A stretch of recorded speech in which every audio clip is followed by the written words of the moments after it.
নমস্কার বন্ধুরা, স্বাগত জানাই তোমাদের আমার ইউটিউব চ্যানেলে। তো এই মুহূর্তে যে বিশেষ খবরটি তোমাদের সাথে আলোচনা করে নেব সেটা হচ্ছে গতকালই তোমাদের একটা আপডেট দিয়েছিলাম যে এসএসসি 9, 10, 11, 12 যে নতুন নিয়োগের মামলাটি, সেই মামলাটির কি আপডেট ছিল। এবং গতকালকেই কিন্তু আপার প্রাইমারি নতুন নিয়োগেরও একটি মামলা বিচারপতি সৌগত ভট্টাচার্যের বেঞ্চে হিয়ারিং হয়েছে 18 নম্বর কোর্টরুমে। তো সেই মামলাটির আপডেট সেটা হলো পিটিশনারদের পক্ষ থেকে সুদীপ্ত দাশগুপ্ত মহাশয় তিনি তুলে ধরেন যে আপার প্রাইমারি টেট কিন্তু প্রতি বছর হচ্ছে না এবং তাদের মূলত যেটা পয়েন্ট সেটা হচ্ছে যে আপার প্রাইমারি টেট কন্ডাক্ট করতে হবে। তো সেই সময় কিন্তু বিচারপতি হঠাৎ বলে ওঠেন যে দাঁড়ান, আপনি যেটা বলতে চাইছেন সেই আপার প্রাইমারি টেট অলরেডি শুরু হয়ে গিয়েছে বা সেটা কন্ডাক্ট করা হচ্ছে। তো সেই সময় পিটিশনারদের পক্ষের আইনজীবী সুদীপ্ত দাশগুপ্ত বলেন যে না মিলর্ড, এখন যে টেটটির নিয়োগ চলছে আপার প্রাইমারি, সেই নিয়োগের কথা আমরা বলছি না। সেই নিয়োগের সাথে আমাদের যে আবেদন তার কোনো কানেকশনও নেই। আমাদের আবেদন হচ্ছে যে এনসিটি ক্লজ 11 অনুযায়ী প্রতি বছর এসএসসিকে আপার প্রাইমারি টেট কন্ডাক্ট করার কথা, কিন্তু তারা 2015-র পরে প্রায় 9 বছর তারা কিন্তু আর কোনো আপার প্রাইমারি টেট কন্ডাক্ট করেননি। তো তখন বিচারপতি জানতে চান যে পিটিশনাররা কি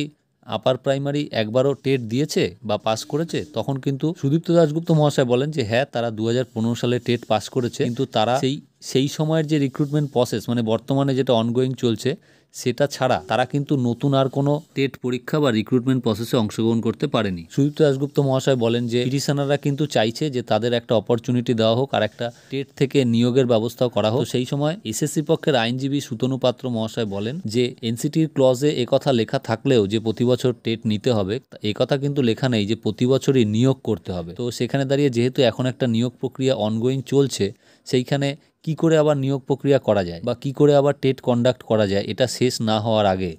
তো সেই সময় বিচারপতি বলেন যে ঠিক আছে, আপনি যেটা বলছেন, তো সেই কথাটি আপনার যা যা যুক্তি আছে আপনি একটা এফিডেভিট আকারে আপনি জমা করুন। এবং এরপরে কিন্তু সুতনু পাত্র মহাশয় তিনি বলেন এসএসসির পক্ষ থেকে যে স্যার, এই যে মামলাটি করা হয়েছে এই মামলাটির কিন্তু মেনটেনেবিলিটি নিয়ে আমার জিজ্ঞাসা আছে, আমার প্রশ্ন আছে। তো তখন বিচারপতি বলেন যে ঠিক আছে, আপনি একটা এফিডেভিট লিখুন এবং পিটিশনারদের বলা হয় যে আপনারা একটা এফিডেভিট লিখুন এবং এই এফিডেভিটটা 4 সপ্তাহের মধ্যে আপনারা একে অন্যের সঙ্গে বিনিময় করুন এবং আপনাদের এই এফিডেভিট বিনিময় করার পরে যুক্তি বা কোনো উত্তর দেওয়ার থাকে সেটা আপনারা পরবর্তী আরও 2 সপ্তাহ সময় পাবেন, তার মধ্যে সেটা করবেন এবং ডিসেম্বরের 25 তারিখের পরে কিন্তু এই মামলাটি আপনারা নির্দিষ্ট বেঞ্চে তখন আবার হিয়ারিং করানো যাবে। তো যেহেতু অনগোয়িং প্রসেস একটা চলছে, সেই জন্য কিন্তু বিচারপতিও এই বিষয়টাকে বুঝলেন এবং তিনি বুঝলেন যে এই মুহূর্তেই কোনো আপার প্রাইমারি টেটের নোটিফিকেশান দেওয়া সম্ভব নয়। কিন্তু তিনি এটাও কিন্তু সওয়াল করলেন বা এটাও বুঝলেন যে এনসিটির নিয়ম অনুযায়ী প্রতি বছর যেখানে টেট নেওয়ার কথা, সেই দিক থেকে কিন্তু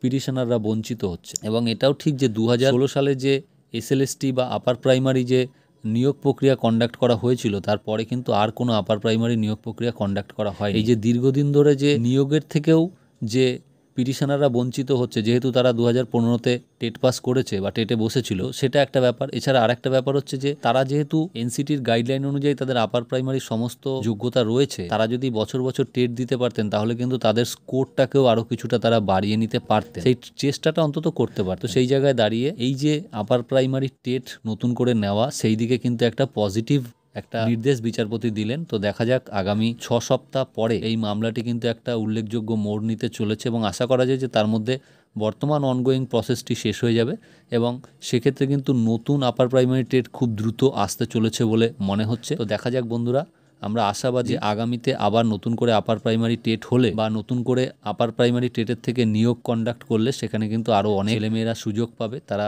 কর্মসংস্থান পাবে। তো আজকের মতো এটুকুই ছিল ভিডিও, দেখা হচ্ছে আবার পরের ভিডিওতে। ধন্যবাদ।